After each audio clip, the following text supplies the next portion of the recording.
And then they get really serious, they say it's turbo time. And they both start running around the house as fast as they can and jumping over the couches. But when you try and jump in, they yell at you and they say, you're not part of the turbo team. Don't run. You don't run with us. We're the ones who run. Until you're part of this turbo team, walk slowly.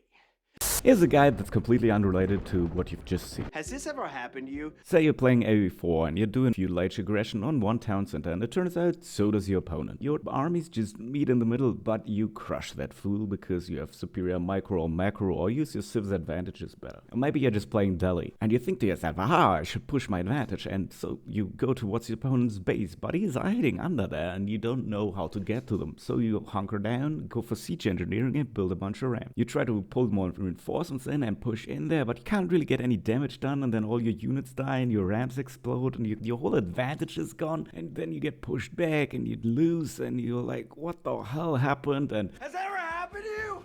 Call me right now, please. if that's ever happened to you, then maybe this guide is for you. Chapter 1. Ramps are terrible.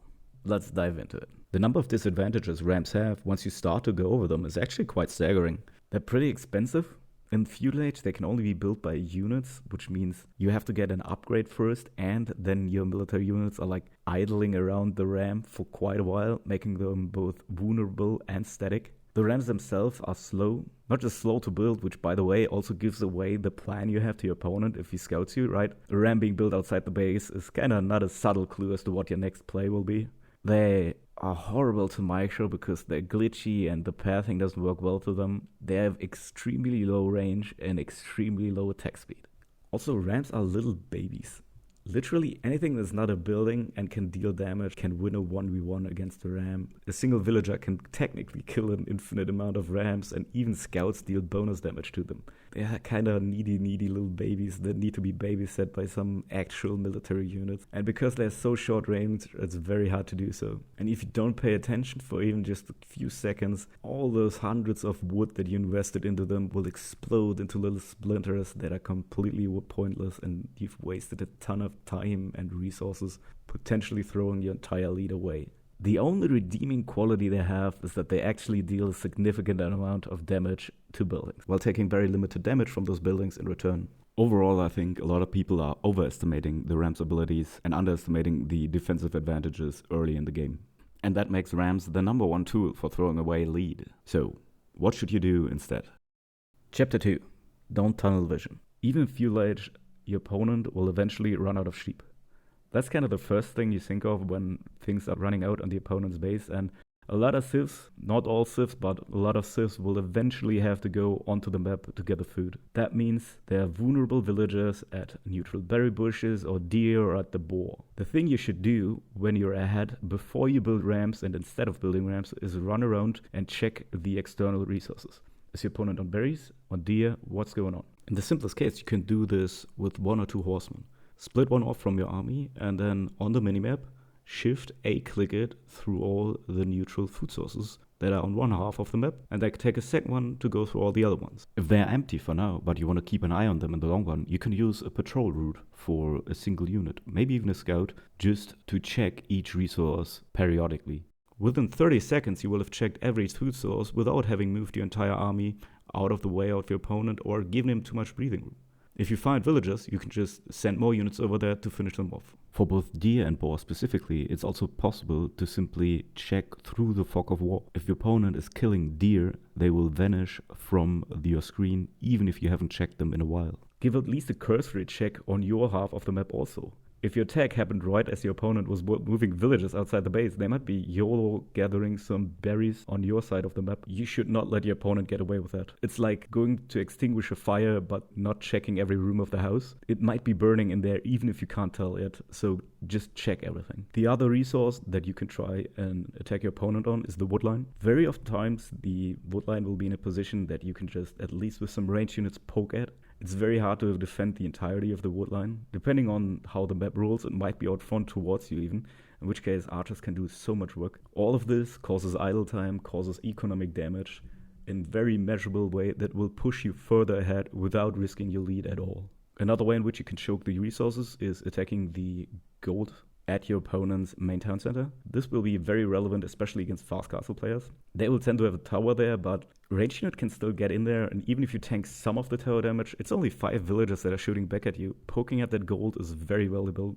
This is kind of the one exception to pushing into a one town center opponent with a ram. Not to kill the town center, that one is off limits. We're going to get into why exactly later, but to attack that tower at the gold. A fast castle opponent will need a lot of gold, both for the landmark to go castle age and to build the units that follow. Choking the opponent off of gold is very powerful and does not require a lot of ramps. One should be enough. In some edge cases, you can also destroy production facilities. Again, don't step under the main town center, just poke at them from afar. I know that it's tempting. There are these juicy villagers just sitting there under the town center, and you have the military units. You should be allowed to just go under there and get them, but don't. Resist the temptation. Maintain your lead.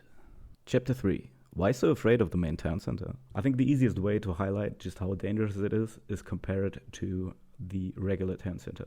Capital town centers are actually quite different from the regular town center in that they have 7,000 HP rather than 2,500, meaning almost 3 times as much. They can fit in 2 times the amount of villagers, and as a result are much harder to destroy because the villagers inside the town center are a key tool to defending them. They can shoot back at the opponent.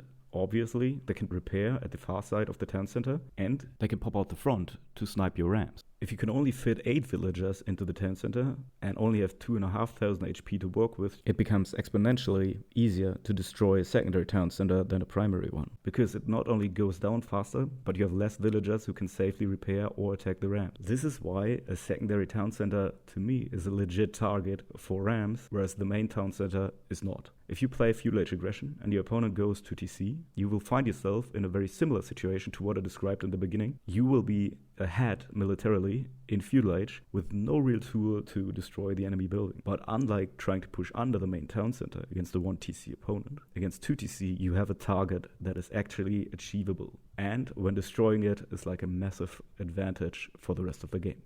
Chapter 4. That's all nice, but how do I actually end the game? There's several ways of actually ending the game, and all the advice I can give you right now boils down to one thing. Don't try to end the game right now. Set yourself up to end it at a future point. In the easiest case, this can mean simply going to Castle Age. You have a military advantage, your opponent may be catching up to you in terms of military if you save up resources and invest into a third landmark. But this is fine, because once you hit Castle Age, you can upgrade the units you already have, and veteran units are massively fucking more powerful. When you hit the next age, and this is something I've seen from players who are not the highest rank a lot, they underestimate the strength of the veteran upgrades. They should be the first thing you look for when you hit the next age. Take Man-at-Arms as an example. It has massively more HP, and that HP is protected by higher armor, meaning it takes less damage per shot, and it needs more damage to be taken down. There's a synergy there, right? You can upgrade that armor even further with more blacksmith upgrades, meaning you have an exponential effect in terms of the toughness of the unit, and then you also get an increased damage. All 3 of those things wrapped into one upgrade that for the Man-at-Arms can cost as little as 125 gold. That is massive. When it comes to ending the game, these units will also be extremely helpful for tanking the town center. If you compare just even Man-at-Arms, which are already relatively good at tanking the town center in feudal age, they become borderline indestructible in the castle age.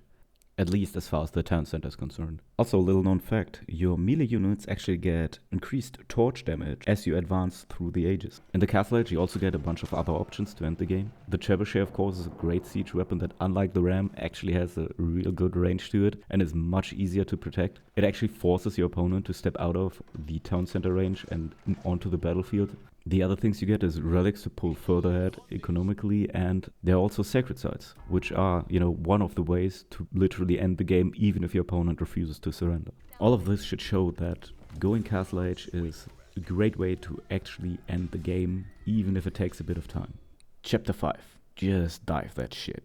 The other scenario where I often find myself in, where I have to try and end the game, is my opponent suddenly and unexpectedly hitting the castle age, despite being under pressure by me. In that case, I would advise you to dive under the town center. Because if you think about it, you have invested more into military, your opponent has not. Your units are only feudal, but you have a whole bunch of them. Also, if you have both already fought in feudal age, and then your opponent started saving up to Castle Age and has started the age up and has finished it, we are now no longer in the early stages of the feudal age. We are way later into it. This means two things. One, you have many more units and villagers to back up a larger production, and two, your opponent has a lot more villagers. If you pull back and try to go castle in that situation, it can actually be dangerous, because your opponent will be first to produce a lot more powerful, cost-efficient units, and things like relics will vanish off the map unless you protect them. In that situation, you actually should, I think, dive the town center.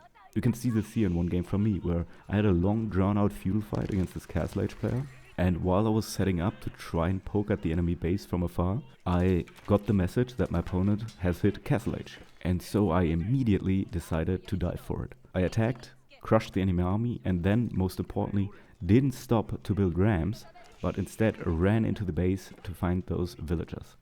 There were way more villagers in the enemy base than would have had space in the town center or any towers, so as long as I can tank the town center, I have lots of squishy villagers to shoot and gain a massive economic advantage. Again, the key here is that this is late feudal age. I have a lot of units, I can tank the town center, and my opponent has a lot of villagers, so I have guaranteed targets as well as a lot of idle time to be caused simply by making them run around. Key to this is to keep up the production of military units in the background, at least to some extent, because once you've used up your army by diving under the town center, you will get most likely a counterattack by the opponent.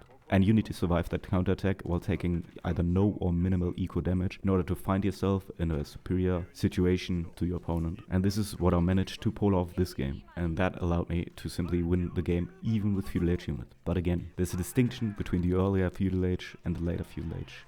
And this was late feudal age. In summary, rams are terrible. The next time you find yourself with an advantage and considering to build rams, stop and think. Is this really the best use of my time? Don't tunnel vision. Are there any deers that are being killed on the map? Can I see them? Can I kill the villagers there? Stay away from the main town center. Secondary town centers are fair game though. And if your opponent hits Castle Age and you have a huge military advantage, just dive that shit.